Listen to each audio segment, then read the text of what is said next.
नमस्कार, मैं हूं पुण्य प्रसून वाजपेयी।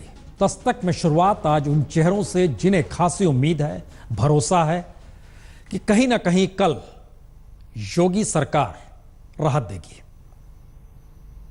कदम तो अच्छा है, किसानन के राहत तो हो जाएगा। डर नहीं मिला था, अब उम्मीद है कि हाँ सरकार माफ कर दी। अरे की गरीबी में कुछ सहायता मिल जाएगी। बस खेती में कोई प्रॉफिट ही नहीं है, मजबूरी के हम पे कोई रोजगार नहीं। कर्जा माफ हो जाए तो ये किसानों को राहत मिलेगी। तो बड़े किसान पर बड़ी गाज हुई ना, तो इसलिए अगर छोटे किसान की गाज में आप सपोर्ट कर रहे हो तो क्या बड़े किसान पर तो बड़ी गाज है। अच्छी बात है, साहब कर देगी तो माफ तो होने चाहिए। कहाँ तक किसान करते करते मर जाएगा। जो जितना बड़ा काश्तकार है उसका खाद भी उसके ऊपर उतना ही ज्यादा कर। कर्ज माफी हो जाती है तो इससे बहुत हम लोगों को राहत मिलेगी।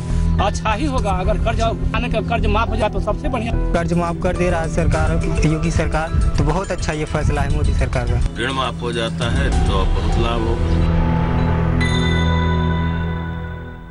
तो कर्ज माफी के भरोसे ही सही, लेकिन आज दस्तक में इसी के जरिए हालात को जरा टटोला जाए। कल रामनवमी का दिन है और कल पहली कैबिनेट, शपथ लेने के 15 दिन बाद पहली कैबिनेट। और यह पहली बार एक ऐसी चुनौती है जिसमें सीएम भगवादारी है। जिक्र होते रहा कि वो हिंदुत्ववादी सोच के साथ आए हैं, यह भी बात होती रही, मन में राम मंदिर है। और इन सब के बीच अब सवाल गवर्नेंस का है। चुनौती बड़ी है, रिपोर्ट देखिए।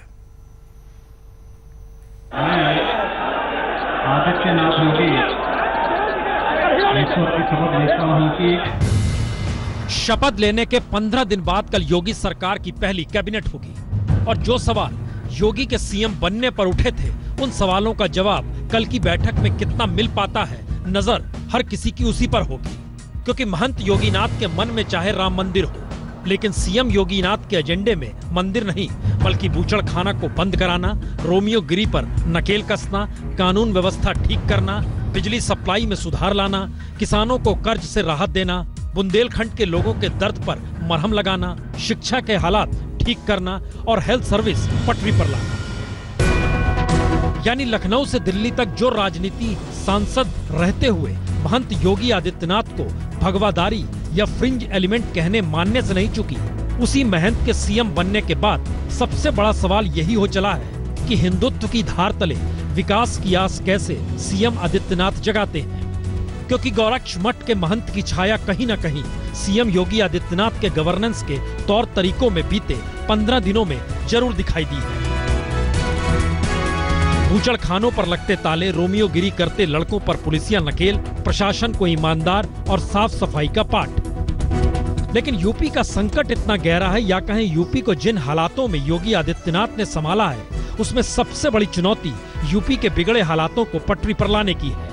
क्योंकि यूपी हर क्षेत्र में कितना पिछड़ा हुआ है, या कहें गवर्नेंस किस हद तक यूपी में लगातार फेल रही है, उसकी बानगी इसी से समझी जा सकती है कि देश में महिलाओं के खिलाफ सबसे ज्यादा अपराध यूपी में ही होते हैं। यानी कानून व्यवस्था को पटरी पर लाना योगी के सामने सबसे बड़ी चुनौती है। और इस फहरिस्त को अगर आगे बढ़ाएं तो देश के 29 राज्यों में पीने का साफ पानी न मिल पाने में यूपी का नंबर 28वां है।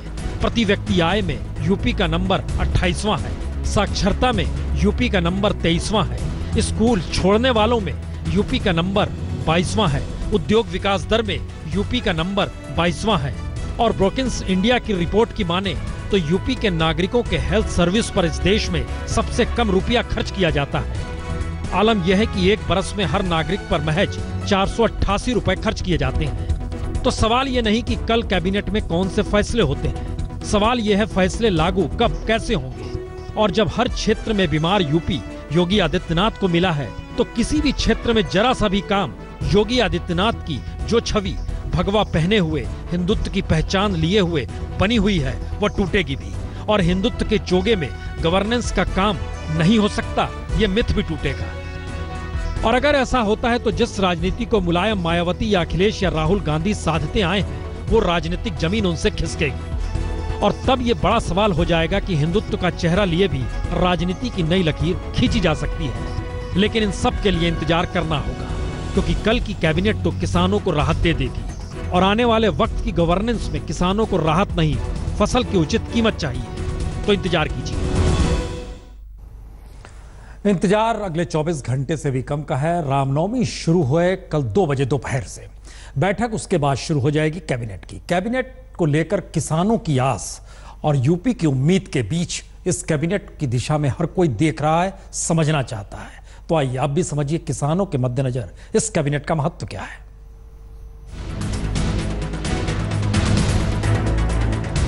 तो बीते 15 दिनों में 50 निर्देश तो दे ही दिए गए, लेकिन इंतजार पहली कैबिनेट और कैबिनेट में किसानों की कर्ज माफी का ही है।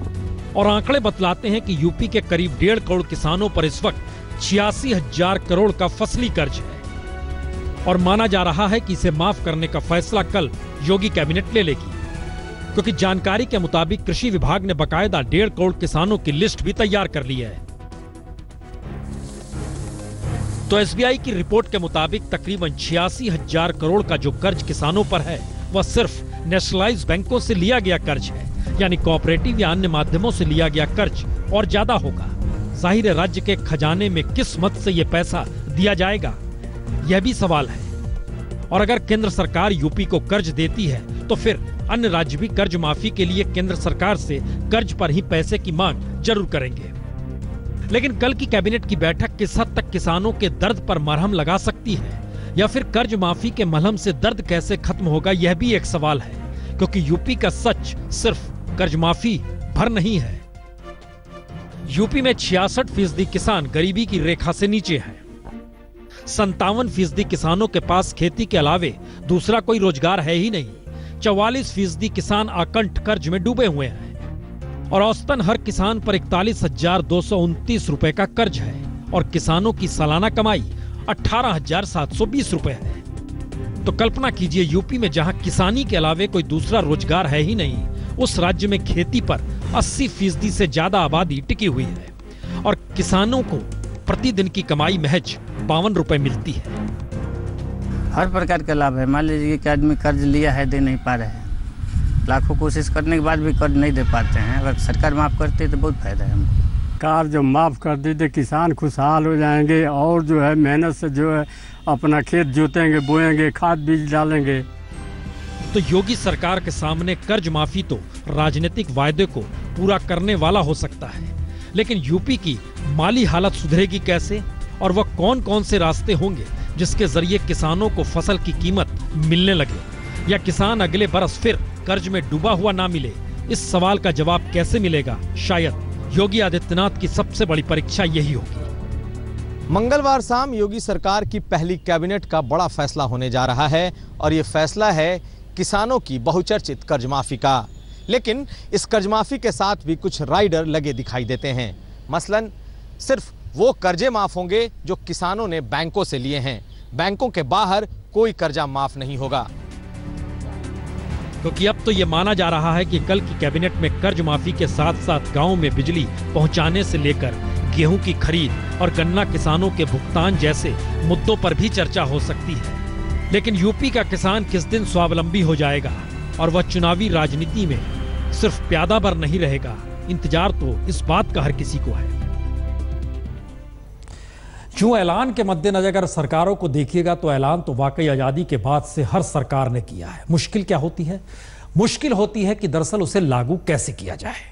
उत्तर प्रदेश में क्या होगा यह तो आने वाला वक्त बतलाएगा, लेकिन राजस्थान में क्या हुआ यह तो हम बताएंगे।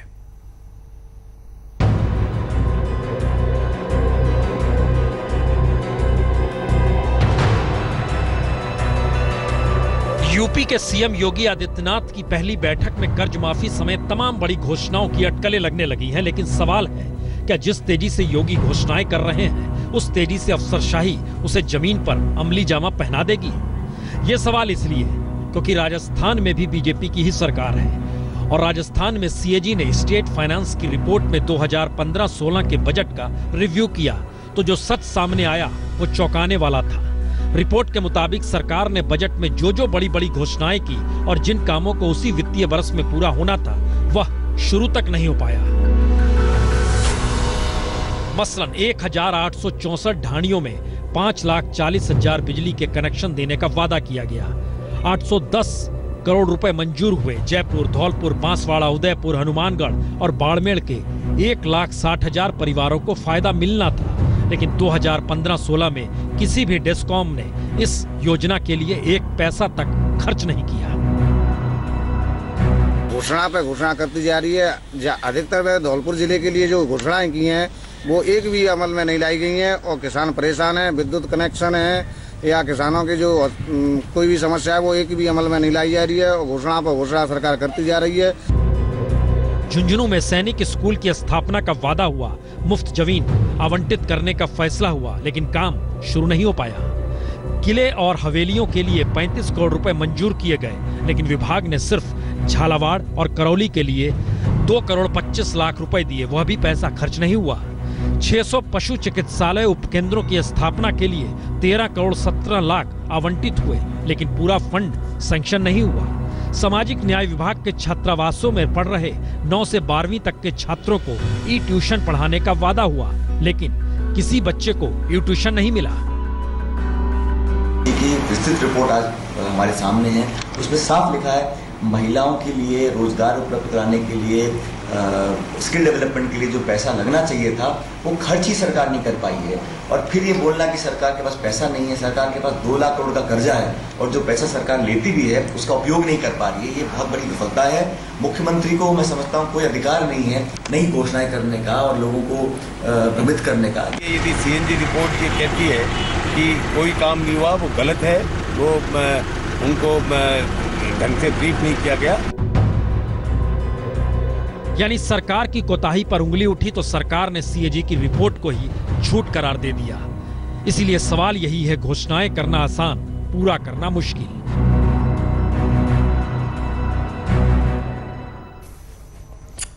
यकीनन घोषणा करना तो मुश्किल है या घोषणा करना आसान है।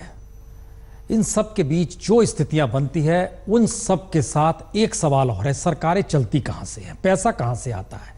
और इस बात का अगर हम जिक्र करें कि दरअसल जो सामाजिक कुरीति मानी जाती है उसी से राजस्व की कमाई होती है, तो आप क्या कहेंगे? दरअसल इस बात का जिक्र इसलिए क्योंकि इस रिपोर्ट को देखिए और समझने की कोशिश कीजिए। देश में शराबबंदी या शराब पीने पिलाने से सरकार खुश।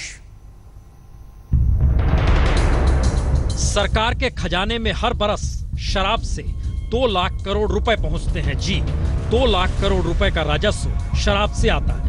और देश के टॉप 10 शराब की खपत वाले राज्यों की हालत क्या है, यह भी देख लीजिए। तमिलनाडु को 29,672 करोड़ रुपए शराब से राजस्व के तौर पर मिल जाते हैं। तो दूसरे नंबर पर हरियाणा है, जहां 19,703 करोड़ रुपए। तो तीसरे नंबर पर महाराष्ट्र, जिसे 18,000 करोड़ रुपए। चौथे नंबर पर कर्नाटक, जिसे 15,332 करोड़। 5वें नंबर पर उत्तर प्रदेश, जिसे 14,083 करोड़। तो छठे नंबर पर आंध्र प्रदेश, जिसे 12,739 करोड़। 7वें नंबर पर तेलंगाना, 12,144 करोड़ रुपए। 8वें नंबर पर मध्य प्रदेश, जिसे 7,926 करोड़। और 9वें नंबर पर राजस्थान, जिसे 5,585 करोड़ रुपए की कमाई राजस्व से होती है। और 10वें नंबर पर पंजाब, जहां शराब से 5,000 करोड़ के राजस्व की कमाई होती है। तो क्या राज्य दर राज्य शराब से होने वाली कमाई छोड़ने को तैयार हैं? यह सवाल इसलिए क्योंकि गुजरात और बिहार के अलावे देश में किसी भी राज्य ने शराबबंदी पर फैसला लेने की हिम्मत नहीं दिखाई। और अब जब सुप्रीम कोर्ट ने नेशनल हाईवे किनारे शराब की दुकानें बंद करने का फैसला सुना दिया, तो राज्य दर राज्य नेशनल हाईवे की परिभाषा बदलने में ही लग गए। 3 दिन पहले हमने दस्तक में ही राजस्थान में नेशनल हाईवे किनारे शराब की दुकानों को बचाने वाले दुकानों को दिखाया था। राजस्थान सरकार ने एक गली निकाल ली है। सड़कों का जो हाईवे है, जहां पर आबादी है, शराब की दुकान है, उसे अर्बन रोड यानी शहरी सड़क में उसको तब्दील कर दिया है। और आज योगी सरकार ने सूबे की उन सड़कों को ODR यानी अदर डिस्ट्रिक्ट रोड का दर्जा दे दिया जहां बाईपास बने हुए हैं। ऐसे जिलों की आबादी से गुजरने वाला रास्ता अब राजमार्ग नहीं कहलाएगा। तो योगी सरकार ने अपने फैसले से हाईवे किनारे बने तकरीबन 500 शराब की दुकानों को सुप्रीम कोर्ट के आदेश से बचा लिया। और शराब के मुंह से योगी सरकार भी नहीं बच पाई, तो उसने हाईवे किनारे 5,334 शराब की दुकानों को लाइसेंस के साथ रिहायशी इलाकों में शिफ्ट कर दिया। तो ऐसे में शराब की दुकानों के विरोध करने महिलाएं सड़क पर निकल गईं। तो एक तरफ रिहाइश इलाके में महिलाओं के विरोध के बावजूद शराब की दुकानें और दूसरी तरफ हाईवे किनारे शराब की दुकानों से सुप्रीम कोर्ट की आपत्ति कि इससे दुर्घटना बढ़ रही है और इन दो हालातों से दूर अपनी कमाई देखती राज्य सरकारें, और उनके पक्ष में और कोई नहीं केंद्र सरकार खड़ी है। क्योंकि attorney general Mukul Rohatgi court में कहते हैं फैसले में सुधार की जरूरत है क्योंकि इससे राज्यों का बजट गड़बड़ा जाएगा, तो दूसरी तरफ नीति आयोग के सीईओ अमिताभ कांत ट्वीट करते हैं कि सुप्रीम कोर्ट के फैसले से 10 लाख लोगों का रोजगार प्रभावित होगा। तो सरकार का रुख ही ऐसा है जिससे लगता है कि दरअसल शराब पीते रहे लोग क्या इस अंदाज में चल पड़ी है, और ऐसे में सामाजिक दबाव जब तक नहीं होगा सरकार राजस्व का मुंह छोड़ नहीं पाएगी।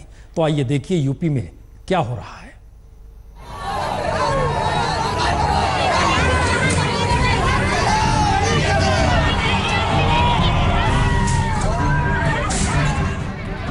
ये कोई 5 सितारा होटल जाने वाली महिलाएं नहीं है, ये वो महिलाएं हैं जिनके लिए 2 जून की रोटी का इंतजाम दिन का सबसे बड़ा एजेंडा है।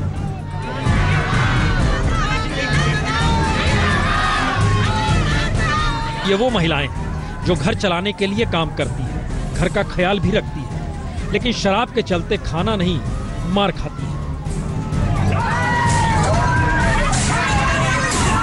ये वो महिलाएं हैं जिन्होंने शराब की भट्टी में घर को जलते देखा है।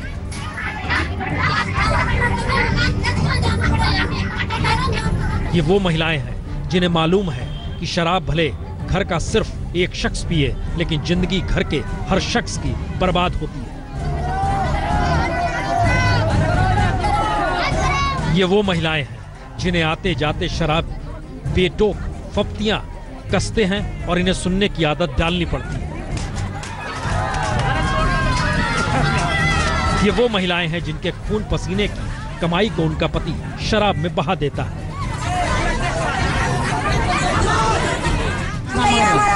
खून पसीने कमाई लाते हैं, सुबह शाम तक बच्चों को मारपीट करते हैं घर में, और इसमें लाला का घूसते हैं, हट्टी बात नहीं देते हैं, क्वार्टर पीते हैं, पूरा दिन मजे लेते हैं, नहीं कमाते नहीं दमाते। अब घर में दारू पी के आदमी जाते, घर में राशन नहीं रखते हैं, बच्चों को नहीं पढ़ा पाते, मैं दारू पी के आते हैं, औरतों को मारते हैं, बच्चों को मारते हैं, लड़ाई दंगा करते कहते हैं तो मारते हैं, मैं कहीं कहीं से कहीं कहीं से। तो सुप्रीम कोर्ट का आदेश हाईवे के 500 मीटर इधर उधर शराब की दुकान न होने का निर्देश है, और जिसकी काट भी राज्य सरकारें खोज रही है। लेकिन अब जिस तरह महिलाएं शराबबंदी को लेकर सड़क पर उतरी हैं, उसने एक सामाजिक दबाव तो बनाना शुरू कर ही दिया है। तो सवाल यही है, एक तरफ योगी सरकार शराब की दुकानों को बचा रही है और दूसरी तरफ यूपी की महिलाएं ही सड़क पर उतर अब शराब के खिलाफ मोर्चा खोल रही है।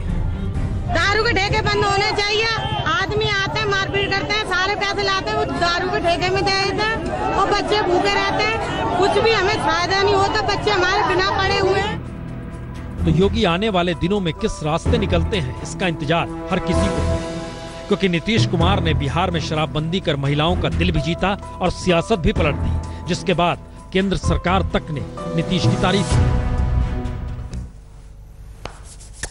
अब आज जयप्रदा का जन्मदिन है, तो बधाई दी जाए उन्हें।